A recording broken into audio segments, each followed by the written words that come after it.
Just 4 days, your rent hike bill comes into effect. The Department of Finance is forecasting a massive €9.2 billion government surplus. Economists had to invent a brand new word just to explain how one country faked its own wealth. There is a city in Europe where the economy grew so fast, so dramatically, that economists had to invent a new term just to describe what was happening. They called it Leprechaun Economics. However, the Irish Central Bank has raised concerns over what has been dubbed Leprechaun Economics. In 2015, Ireland's GDP surged by 26% in a single year. On paper, it looked like the greatest economic miracle of the 21st century. Politicians celebrated, headlines glowed. But behind that staggering number was a hidden truth. Up to half of that growth never belonged to Ireland at all. It was multinational profit, passing through the country like water through a pipe. Companies like Apple and Google had routed hundreds of billions in global earnings through Irish subsidiaries to exploit some of the lowest corporate tax rates in the developed world. The money arrived, it got counted, and then it left, never touching Irish hands, never building Irish homes. And Ireland is not alone. From the glass towers of Singapore to the artificial islands of Dubai, a new breed of city has risen on the same formula. Low taxes, open borders for capital, strategic geography, dazzling GDP numbers. These are the world's miracle cities. But what if the miracle is an illusion? What if the wealth you can measure is not the wealth people actually feel? The rise of these cities followed a precise blueprint. Step 1. Slash corporate tax rates. Ireland set its rate at 12.5%. Singapore and Dubai went even further, offering sector-specific exemptions and fast tracks that could have a multinational operational within weeks. Step 2. Build a regulatory environment so frictionless that global corporations see your city as the path of least resistance. Step 3. Leverage geography. Dublin connects American tech giants to the European Union. Singapore bridges the financial worlds of East and West Asia. Dubai sits at the crossroads of 3 continents. Think of it like building a highway interchange. You do not need to manufacture anything yourself. You just need every truck in the world to pass through your exit. The tolls alone can make you rich. And for a time, the formula delivered spectacular results. Foreign direct investment poured in. Multinational giants, tech firms, pharmaceutical companies, financial institutions planted their flags. Jobs appeared. Infrastructure modernized. Innovation clusters bloomed in neighborhoods that had been industrial wastelands a generation earlier. Dublin became Europe's Silicon Valley. Singapore became the financial nerve center of Asia. Dubai transformed a stretch of desert coastline into a logistics and tourism empire worth hundreds of billions. These cities proved that even small nations with few natural resources could engineer prosperity through sheer policy design. But the formula had a cost that GDP figures alone could never reveal. Economists call it GDP leakage.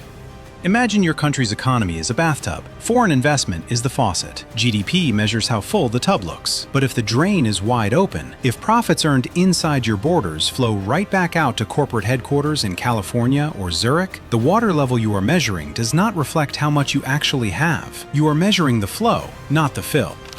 In Ireland, researchers found that up to 50% of reported GDP growth was multinational profit shifting, companies routing earnings through Irish subsidiaries, then sending those profits home. The cranes were real. The construction was real. But much of what was being counted as Irish wealth was an accounting mirage that would never become a euro in a local worker's pocket. This is the GDP to domestic income gap, the distance between what a country's economy looks like on paper and what its people actually experience in daily life. In miracle cities, that gap can be enormous. The money comes in, the money gets counted, and the money leaves. What remains is a city that appears prosperous, but feels to its residents increasingly unaffordable. When multinational corporations move into a city, they bring thousands of high-income employees, software engineers, financial analysts, consultants, with salaries benchmarked to Silicon Valley, not to the local economy.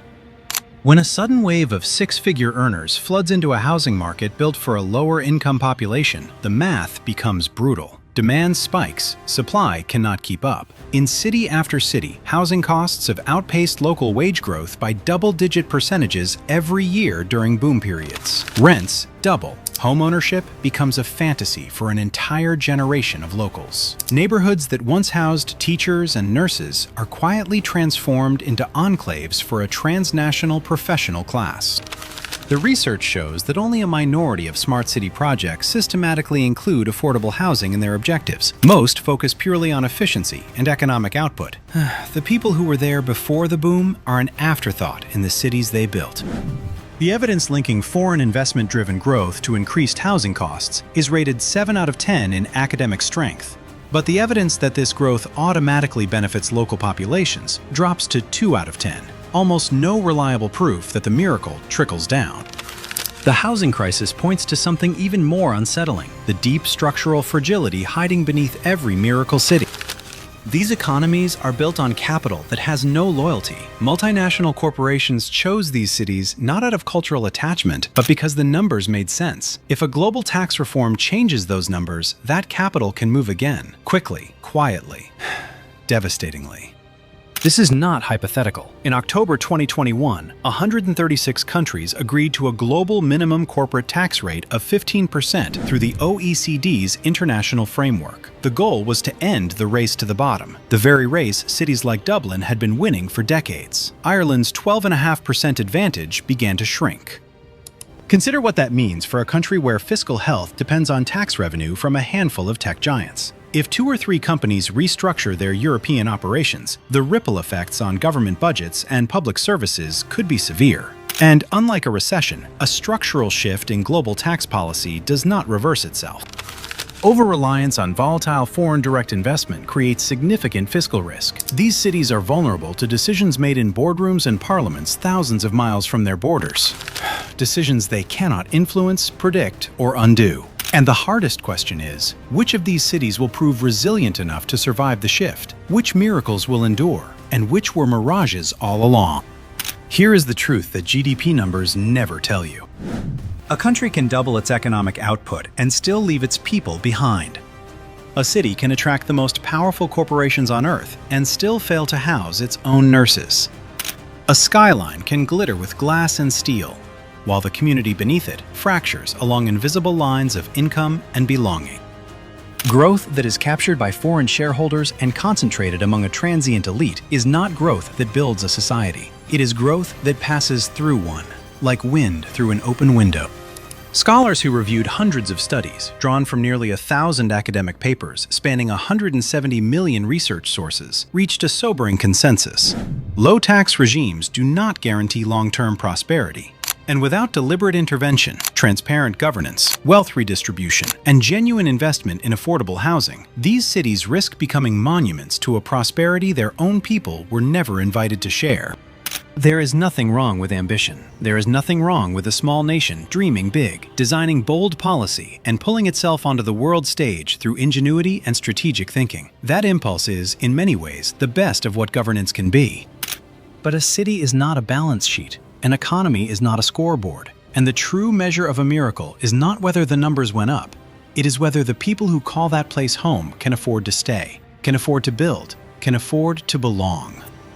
That is the difference between a miracle and a mirage. One is built to last, the other was only ever built to dazzle. If this story changed the way you think about what economic growth really means, share it with someone. The conversation about who prosperity belongs to is one every citizen deserves to be part of.